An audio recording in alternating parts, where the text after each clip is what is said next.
Un enfant qui n'arrête pas de bouger, qui a la tête en l'air, qui coupe la parole sans arrêt, est-ce que c'est juste une phase, un fort caractère, ou est-ce qu'il y a quelque chose de plus, comme un trouble du déficit de l'attention, le fameux TDAH?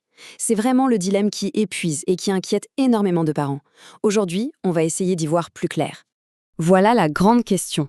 D'un côté, on a l'école qui alerte, et de l'autre, la famille qui dit « mais non, c'est rien ».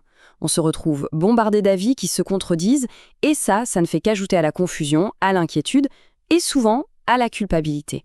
On se sent complètement coincé en fait. On a peur de consulter pour rien, mais on a aussi peur de passer à côté d'un vrai problème. Et cette hésitation, elle peut mener à ne rien faire, alors que pendant ce temps, l'enfant, lui, est peut-être en souffrance. Alors, pour démêler tout ça, voilà le plan.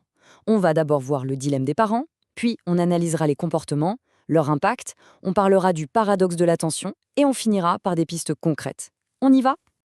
Ok, commençons par ce qui se passe dans la tête et le cœur d'un parent. C'est une vraie bataille et elle se joue sur deux fronts. Et voilà le conflit. D'un côté, il y a cette petite voix intérieure, cette intuition de parent qui nous dit que quelque chose ne tourne pas rond. Et de l'autre, il y a la pression de l'entourage. Les commentaires qui se veulent gentils mais qui minimisent le problème et nous font douter de notre propre ressenti. Passons maintenant au premier vrai critère pour faire la différence, et c'est peut-être le plus important, la nature même des comportements de l'enfant.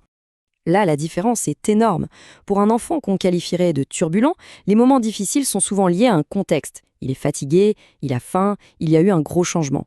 Mais il y a aussi plein de moments et d'endroits où tout se passe bien. Pour un enfant avec un TDAH, les difficultés, elles, sont là, partout, tout le temps. D'ailleurs, c'est ce que disent les critères de diagnostic. Pour qu'on puisse commencer à parler de TDAH, il faut que les symptômes soient là depuis au moins 6 mois et qu'ils se manifestent dans plusieurs lieux de vie, par exemple à la maison et à l'école. Une autre différence essentielle, c'est la capacité à redescendre en pression. Un enfant turbulent, même s'il s'oppose, il a la capacité de se calmer si on lui donne les bonnes clés. Pour un enfant avec un TDAH, ce n'est pas une question de volonté. C'est comme si son cerveau n'avait pas de frein. Il ne peut juste pas s'arrêter sur commande. Retenez bien cette phrase, elle est capitale. L'un ne veut pas, l'autre ne peut pas. L'un teste les limites, l'autre est limité par sa propre neurologie. Rien que de garder ça en tête, ça peut changer complètement notre regard sur le comportement de l'enfant. Abordons maintenant l'impact de ces comportements sur toute la famille. C'est un indicateur vraiment puissant pour faire la part des choses. D'un côté, un enfant turbulent, ça demande beaucoup d'énergie, c'est clair. C'est épuisant, mais la vie de famille arrive à continuer. De l'autre côté, avec un TDAH, le comportement de l'enfant ne fait pas que rythmer la vie de famille, il la paralyse. Tout devient une montagne à gravir. La question à se poser est donc celle-ci. Est-ce que les difficultés de l'enfant empêchent la famille de vivre normalement? Si on a l'impression que le quotidien n'est plus qu'un combat permanent, un mode survie, c'est un signe très fort qu'on est au-delà de la simple turbulence. On voit aussi une grosse différence dans la façon dont l'enfant réagit aux règles. Un enfant turbulent, avec un cadre clair et constant, va finir par intégrer les choses. Un enfant avec un TDAH, lui, ne réagit pas à ces stratégies. Pas parce qu'il s'oppose, mais parce que son cerveau ne traite pas l'information de la même manière.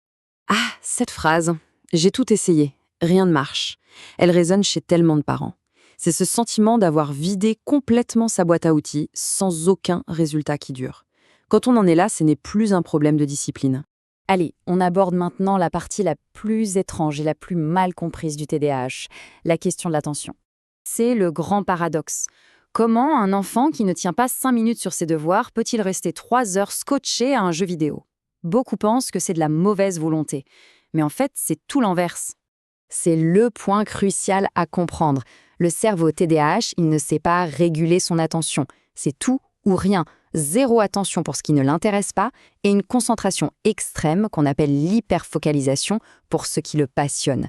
Ce n'est pas un choix, c'est son mode de fonctionnement neurologique. L'évolution avec l'âge est aussi un très bon indice. Une phase de turbulence a tendance à se calmer avec le temps, avec la maturité. Les défis du TDAH, eux, ils ne disparaissent pas, ils se transforment. L'agitation physique peut diminuer, mais les problèmes d'attention et les difficultés sociales peuvent devenir de plus en plus importants. Bon, maintenant qu'on a vu toutes ces différences, la grande question c'est, concrètement, on fait quoi? Passons à l'action. Pour résumer, voici un tableau qui reprend les grandes différences. La constance du comportement, la capacité à se calmer, l'impact sur la vie de famille. Ça permet de comparer point par point et de mieux voir où se situe la situation. Alors, comment on interprète ça? Disons que si on se reconnaît dans une ou deux caractéristiques du TDAH, c'est sûrement un enfant turbulent. Entre 3 et 4, on est dans une zone grise, il faut observer. Par contre, à partir de 5 caractéristiques ou plus, la probabilité d'un TDAH est vraiment forte, et ça vaut le coup d'aller plus loin. Les pistes à suivre sont donc assez différentes.